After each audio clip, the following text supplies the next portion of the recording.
Good morning, student. Today we will see types of quadratic. Yesterday we have discussed rectangle, square, parallelogram, and rhombus. Today we will discuss kite, trapezium, and isosceles trapezium. And later we will do questions on this topic. So your next pointer is kite. Next one is kite. Kite. See, kite. But आपने kite देखी होगी, है ना? Normal इस तरीके की छोटी kite, okay? है ना? तो इस तरीके की kite होती है. तो A, B, C, D, ठीक है? बट काइट में क्या होता है कि इसकी जो एडजेसेंट साइड होती है, कैसे ए बी ए डी के पैरेलल रहेगा, ए डी के इक्वल रहेगा, ए बी ए डी के इक्वल रहेगा और बी सी जो है वो सी डी के इक्वल रहेगा. इट मींस कह सकते हो adjacent sides of kite are equal. लेकिन इसमें भी ध्यान रहे ए बी बी सी के इक्वल नहीं है. हालांकि ए बी बी सी के एडजेसेंट साइड है but A B B C के इक्वल नहीं है. ए बी ए डी के इक्वल है, ठीक, और बी सी CD के इक्वल, ठीक. तो इसमें लिख सकते हैं adjacent side of kites are equal. अब इसके बाद इसके जो डायगोनल होते हैं, इसके जो डायगोनल्स होते हैं वो आपस में परपेंडिकुलर होते हैं, ठीक, आपस में परपेंडिकुलर, ठीक. तो इसकी जो प्रॉपर्टी के फॉर्म में आप लिख सकते हैं adjacent sides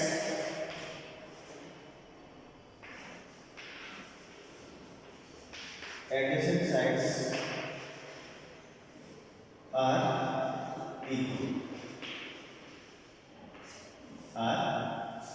equal. Adjacent side में आप इसमें आप दिखा सकते हैं जैसे कि ये जो है AB जो है वो AD के इक्वल होगा एंड जो BC जो है वो CD के इक्वल होगा. देखिए AB जो AD के इक्वल होगा BC CD के इक्वल होगा, ठीक है बेटा. और जो इसके जो angle diagonals of kite,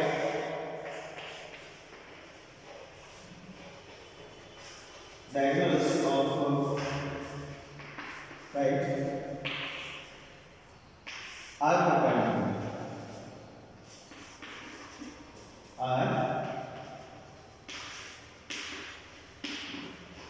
perpendicular, ठीक है. तो इसके जो डायगोनल्स हैं वो परपेंडिकुलर. परपेंडिकुलर का मीनिंग मतलब ये है कि ये जो AOB, angle COD, angle AOB, angle BOC, ये सभी 90 के होते हैं. आपको पता है कोई भी जैसे भी परपेंडिकुलर होते हैं हमारे पास, तो ये हम पर ये 90, 90, 90, ये 90, ठीक है. तो ये 90 डिग्री का एंगल क्रिएट करते हैं जब कोई भी दो लाइन आपस में परपेंडिकुलर होती है, ठीक. अच्छा, अब देखते हैं नेक्स्ट ट्रेपेजियम. नेक्स्ट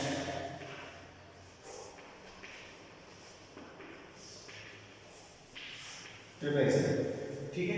यहाँ पे काइट है हमारा, ठीक. ट्रेपेजियम बेटा जो आपका कुछ इस तरीके से होता है, ठीक. ट्रेपेजियम कुछ इस शेप का रहेगा आपका, ठीक. बेसिकली आपके ना टेबल देखे होंगे, टेबल इस तरीके का कुछ है ना, कुछ ठीक से नहीं बनाएंगे, ठीक से बनाओ दोस्तों,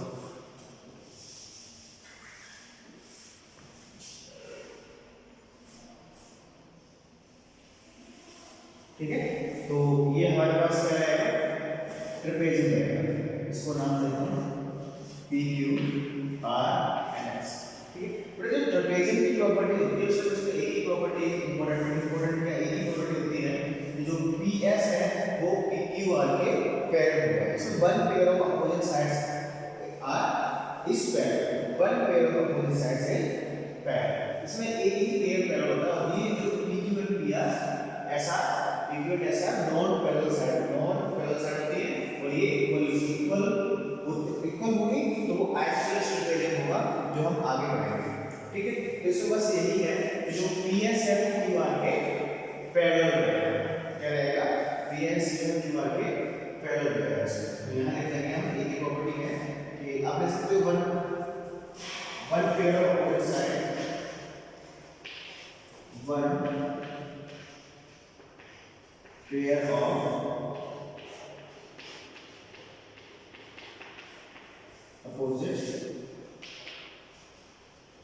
pair of opposite sides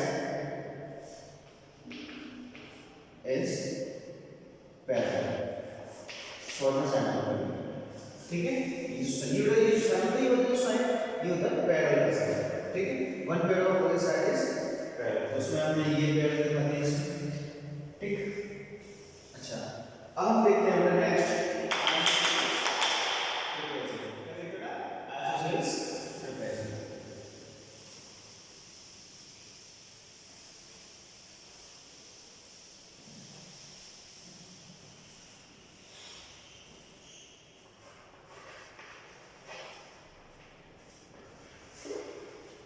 isosceles trapezium. ठीक, बेटा isosceles trapezium में क्या होगा? हुआ था आपका ये trapezium ही, ठीक है, हुआ तो ये trapezium ही, लेकिन इसमें क्या होगा बेटा? ये जो नॉन पैरेलल साइड थी वो अब आपकी इक्वल हो जाएगी. क्या होगा बेटा? जो नॉन पैरेलल साइड होगी वो इक्वल होगी. ठीक, और ये इसके पैरेलल होगा. ठीक, आइसोसेलेस ट्रापेजियम में क्या होगा कि AD पैरेलल टू BC. ठीक है, और जो AB है वो DC के इक्वल दिया होगा. ठीक है, और नॉन पैरेलल इसमें आइसोसेलेस ट्रापेजियम में बेटा जो AC है इसका जो डायगोनल है वो इस BD के इक्वल रहेगा. ठीक है, इसमें इंटरसेक्ट पॉइंट बोल देते हैं तो ये आपस में इक्वल रहेंगे. ठीक है, और इसके जो ABCD एक आइसोसेलेस ट्रापेजियम है, लिख लेंगे आइसोसेलेस ट्रापेजियम के लिए. तो ज्यादा इसमें होगा जो AD है वो पैरेलल रहेगा BC के, एंड जो नॉन पैरेलल साइड है इसकी AB इक्वल टू BC, ये इक्वल रहेगी. एंड सेकंड पॉइंट ये रहेगा इसमें जो डायगोनल्स है इसके AC is equal to BD, ये आपस में. ठीक है बेटा, तो ये सभी था हमारा इस टाइप्स ऑफ कॉरिडोर के बारे में. इसको ध्यान से देखिएगा, समझिए अच्छे से, और इसी के बेस्ड आपकी एक्सरसाइज है. तो टाइप्स ऑफ कॉरिडोर का square, rectangle, rhombus, parallelogram, kite, trapezium, isosceles trapezium. ठीक है, तो ये सभी है, इनको अच्छे से रिवाइज करो और फिर हम इसके आगे अभी एक्सरसाइज करेंगे.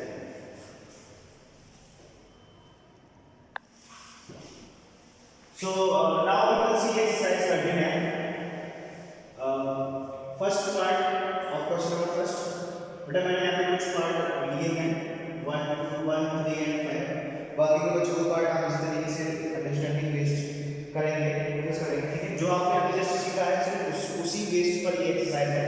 ठीक, तो first the adjacent sides are not equal. आपको वो क्वाड्रेटिक पता लगाना है जिसके बारे में कुछ कह दिया गया है. ठीक, कुछ स्टेटमेंट दिया गया है तो पता लगाना है ये कौन सा क्वाड्रेटिक है. ठीक, तो adjacent sides are not equal, तो कौन सा क्वाड्रेटिक है जिसके एडजेसेंट साइड इक्वल नहीं होती? Diagonals are equal, diagonals equal होते हैं. One pair of opposite sides are parallel, जो one pair of opposite sides are parallel. Non parallel sides are equal, non parallel sides are equal. देखिए अभी हमने just अभी discuss किया था कि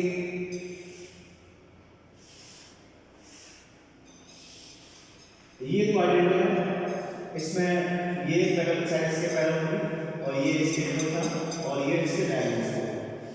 ठीक है, तो देखो आइसोसेलेस ट्रापेजियम के बारे में देखिए. आइसोसेलेस ट्रापेजियम क्या था? Adjacent sides are not equal, तो ये साइड इसके इक्वल नहीं है ना ये साइड इसके इक्वल है. ठीक, द डायगोनल्स आर इक्वल, तो इसके जो डायगोनल्स बताइए इसको नाम देते हैं A, B, C and D. तो जो AC and BD एक डायगोनल साइड्स है. ठीक, और ये इक्वल भी है, प्रॉपर्टी हमने पढ़ी थी. One pair of opposite sides are parallel, तो एक AD और BC की पैरेलल भी है. And the non parallel sides are equal, तो non parallel sides are equal होती है. तो बेसिकली इसका जो नाम होगा वो क्या होगा? Isosceles trapezium. आइसोसेलेस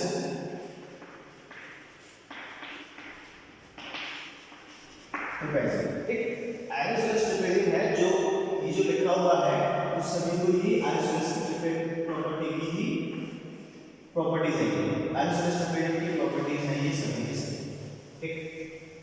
नेक्स्ट देखते हैं, ऑल साइड्स आर इक्वल, सभी साइड इक्वल हैं, opposite sides are parallel, opposite sides parallel भी हैं, ऑल एंगल्स आर 90 डिग्री, सभी एंगल 90 डिग्री हैं, all the equal diagonals bisecting the right angle, ठीक है। तो ये जो सारी प्रॉपर्टी होती है बेटा ये होती है एक स्क्वायर की, ठीक है। इसी को क्या चाहिए होती है एक स्क्वायर की साइड प्रॉपर्टी होती है, ठीक है। स्क्वायर में क्या होता है बेटा सभी साइड इक्वल होती हैं, अब आप जानते हैं एक छोटा सा स्क्वायर बनता है, ठीक। All sides are equal, all angles are 90 degree, diagonals are equal and bisect at 90 degree. ये सभी की सभी प्रॉपर्टी जो है ये स्क्वायर फॉलो करेगा। Only one pair of sides is parallel, ये जो दोनों पार्टीशंस की कितनी इसलिए ट्रेपेजियम की बात की, ये किस बात बेटा ट्रेपेजियम की बात की,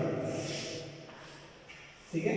ये ट्रेपेजियम रहेगा इसमें केवल ये वाली साइड से पैरेलल थी, और आइसोसेलेस ट्रेपेजियम में थोड़ा डिफरेंस है कि नॉन पैरेलल साइड है ये आपस में इक्वल होती है, यहाँ इक्वल नहीं होती, ठीक है। तो इसको क्या नाम है ये हमारा है ओनली ट्रेपेजियम, ओनली ट्रेपेजियम, ठीक। तो इसके कुछ बाकी के पार्ट और हैं जो फर्स्ट क्वेश्चन में वो आप खुद से ट्राई करेंगे, ठीक है। Now so now we will see question number second. So now we will see the question number second, which is name the four pairs of adjacent sides of this quadrilateral. Adjacent sides means AB is and BC, BC and CD, CD and AD and AD and BD. So बस आपको नाम लिखना है, AB जो है वो AB and BC, AB और BC adjacent side है, फिर जो BC है वो CD के एडजेसेंट साइड होगा, और जो CD है वो DA के एडजेसेंट साइड होगा, और जो DA है वो AB के एडजेसेंट होगा। देखिए 1 2 3 4 इट्स अ 4 पेयर्स। सिमिलरली आपको नया 4 पेयर्स ऑफ एडजेसेंट एंगल्स के लिए आपको 4 पेयर राइट कर देंगे। देखिए एंगल